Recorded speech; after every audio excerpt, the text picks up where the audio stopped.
अस्सलाम वालेकुम दोस्तों, कैसे आप सभी लोग। उम्मीद है आप सभी लोग ठीक होंगे। तो आज मैं नीचे बैठा हुआ था और पापा आए नीचे, कबूतरों के पास थे। वो नीचे आए, उन्होंने मुझे बताया कि उन्होंने एक ब्लैक कलर का कबूतर पकड़।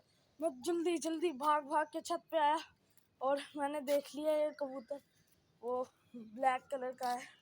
मैं भी आपको दिखाता हूँ, ये देखिए, ये रहा वो कबूतर। इसके साथ हमने बंद किया। पता नहीं कबूतर है कबूतरी, भाई कबूतर ही है तो जोड़ा लगा ले। बेचारा कब का अकेला ही बैठा हुआ है, लगा ले यार।